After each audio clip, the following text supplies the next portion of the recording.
Maglalagay na po tayo ng vinyl tiles ngayon. Alam kong yun naman yung pinagkaabang-abang nyo ngayong araw. So bago yan, ito nga palang frame na naipakita ko sa inyo. Ayan, nalaglag na sila. Kaya i-DIY po natin yun para disabit na lang. Dito lang pala sa may hallway, tapos dito sa pinaka daanan papuntang labas ang malalagyan muna natin kasi medyo hapon na ng mga bandang to. At syempre kasama ko lagi ang aking sisilab. Dahil cement board po yung sahig natin, medyo madumi talaga siya. Kaya kailangan punasan muna ng medyo basang-basahan. Para kahit papaano ay kumapit yung ating vinyl tiles. Dahil hindi na nga po tayo ulit bumili pa ng pandikit. Nakagamit naman ako nito dati, hindi ko na nilagyan ng pandikit. Sobrang dikit niya. Kaya okay na tong ganito. So dito ay pinag-iisipan ko kung paanong style ba ang aking gagawin. At tingnan nyo naman tong sisilab ko. Talagang nangaasar dyan pahumiga. Talaga naman. Gustong gusto. Kung saan ako naandon din siya. So syempre bago tayo mag-umpisang magdikit, ayan, ipapattern ko muna. Kung tama ba o maganda ba yung ganitong style ng paglalagay o yung ganito. O diba? Ang daming arte. Kasi kung sa akin okay lang yan. Sunod-sunod yan. Pantay-pantay yan o dire-diretso na yan. Wala nang ganyan. Ang gusto kasing mangyari ng Don Benok nyo, susundin daw niya yung haspi. O yan yung pinaka-design na yan. Sabi ko sa akin, wala nang problema yun. Kahit wag na. Kasi nga, mahirap yan. Kasi hindi naman buo eh. Ayan, dinagdagan ko pa ng dinagdagan. Maganda naman. Kaya, ganyan na nga lang po yung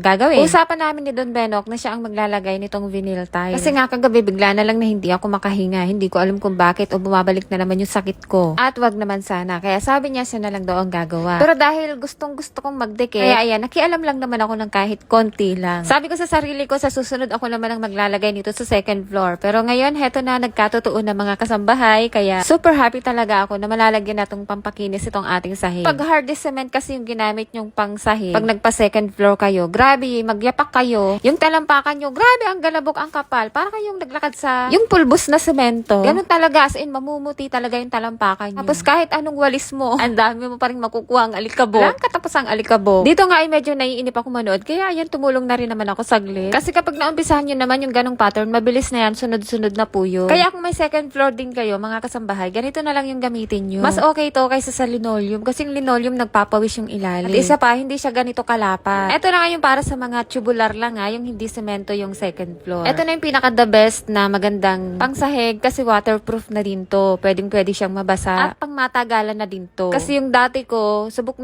ko na maganda din talaga yun. Pang matagalan. Kahit tanggalin mo na siya sa semento sa pagkakadikit, talagang napipila siya sa sobrang dikit niya. Pero kung ang sahig nyo naman sa second floor ay bato, mas maganda na tiles na lang po. Kasi yun ay siguradong magtatagal talaga. Pero dahil ganito nga lang po yung napagawa natin, kaya hanggang vinyl tiles lang tayo ngayon. So sa isang hallway na yan, hindi pa naubos yung ating 50 pieces, meron pang natirang 5. Kaya makakapaglagay pa tayo sa kwarto. Hindi ko alam kung kakasya pa to sa 3 kwarto kasi meron pa tayong 100 pieces. Basta ang uunahin namin bukas yung kwarto ng 2 bata. Order na lang ulit tayo kapag kakinulang pa. So dito nga ang sarap ng tulog ng ating Sisi Love. Ayan, antok na naman. Kalaboy laging puyat. O diba? Kita nyo naman.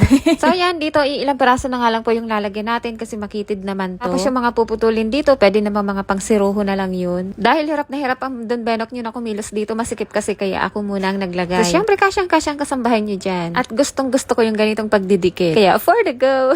So ganyan na nga lang pala yung ginawa namin. Isang diretsyo na lang, makitid kasi. Hindi rin naman pwede na pahiga ang lagay natin kasi mag-iiba yung pattern. Kailangan kung ano yung naumpisahan nyo, dapat ganun na rin hanggang sa matapos. At shortcut na, heto na, tapos na po mga kasambahay. Diba ang linis? Tingnan, ang ganda, ang aliwalas. At syempre, team puti at team kahoy pa rin naman tayo ngayon. O diba, ibang-iba yung sahig natin kanina na mukhang madumi, maalikabok, pero ngayon tingnan nyo naman. Ang linis-linis na tingnan at parang ang sarap ng humiga dito. Kaya very recommended ko talaga yung vinyl tiles. Basta tip ko lang mga mami, bawal siyang hilahan ng mga bibibigat na gamit. Para hindi siya kumupas o magasgasan. Kasi pag nagasgasan, nawawala yung kulay. Pwede ka maglagay ng gamit yung may gulong o kaya yung bubuhatin nyo, hindi nyo sa hihilahin. Para ganyan pa rin yung kanyang itsura. At kung pupunasan nyo, wag laging basa. Okay lang na once a week kung map yung gagamitin nyo. Pero mas maganda kung tela na lang. O diba ang linis? So paano ba yan? Hanggang dito na lang. Bukas na lang ulit.